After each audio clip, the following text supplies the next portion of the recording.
Do you know how much is in your ATP bank account? We all have one, and it has a lot to do with how good or how bad our skin looks. Sound interesting? Stay tuned. That's coming up next. Welcome back. Christine Byer here, licensed esthetician for 23 years. And on this channel, we talk about your skincare journey because it's never one thing that makes your face look better. It's a whole combination of things.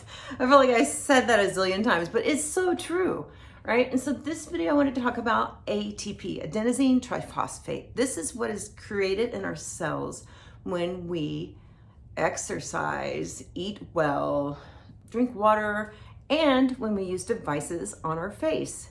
So I think it's funny. I was watching a beauty YouTuber and she was talking about how, and I think she's in her 60s, and she was talking about how she left all her skincare devices at home. The horror. I always travel with at least one. I'll be hard pressed to leave town with at least my Time Master Pro. I'm gonna always have my Time Master Pro with me. See, here it is. Right, so I travel with one device minimum, and this has 3 different modalities, so I'm set, right? But she forgot her entire bag, and I was like, oh my God, I would die. And so what happened was, she said, you will notice my face fell. I'm like, that makes total sense to me because her ATP levels fell, right? So the brain decides how much tone is in our muscles depending on how much we use them. And how does this have to do with ATP? It's coming. All right, so if we don't use them, it sends less ATP to these muscles and less energy, right? We're not gonna be expending so much energy. A prime example of this is a client I was working with, and she said that she noticed her aging process a lot more after she left this position in the library where she was reading children's books to toddlers. You think about all the crazy faces you make when you're reading a book to a toddler. I mean, do you not look like Ronald McDonald? I mean, you just make so many crazy faces, right? And she said they moved her to a quieter place in the library. And I don't know if that was a joke or not, but she had just a quieter job in the library. And she said, that's when I noticed my face fell. I'm like, of course. Who else says it like that? I can't remember. But yes, of course, that's what happened. So when we use our devices on the regular, we increase our ATP. And something happens that I like to call the ATP juggle, where we're like, okay, we've got our LED, we're juggling the LED, we're juggling microcurrent, we're juggling radio frequency. Now, radio frequency is gonna make your ATP plummet and then come back up, right? So that really doesn't count, I don't think. You can mix it in with other devices, but if you're doing this, you're juggling this ATP where you're trying to keep it up there and then it wants to come back down because we're older, and it does plummet at the older we get, right? It starts with, as with most things, right?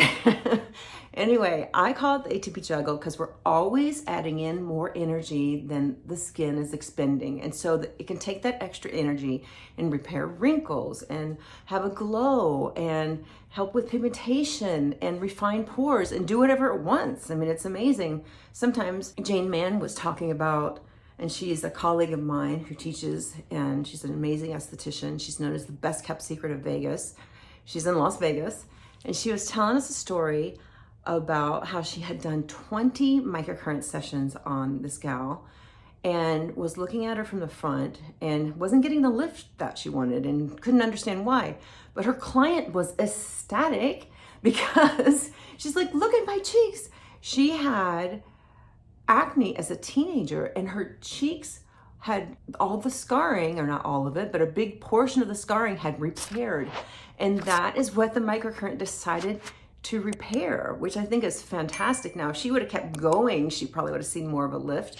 But that is so interesting that the microcurrent the body decided to use the extra energy from the microcurrent to repair the scarring. Fascinating, right?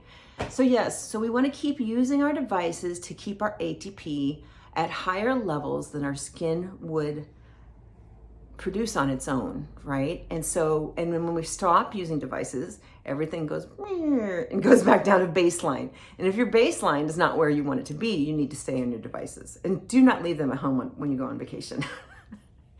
Anyway, that is your ATP bank account. We only have so much. We can increase it through the use of devices. Microcurrent is one that does it really well. LED increases ATP.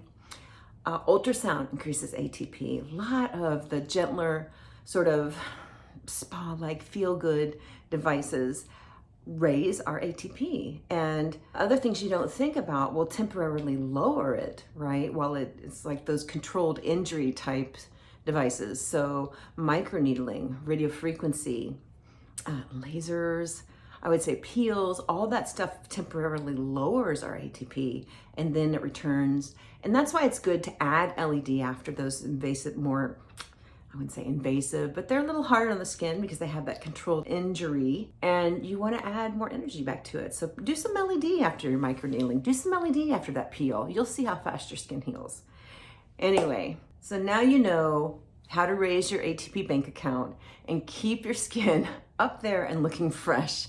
Just take your devices with you wherever you go and use them on the regular. Bye now.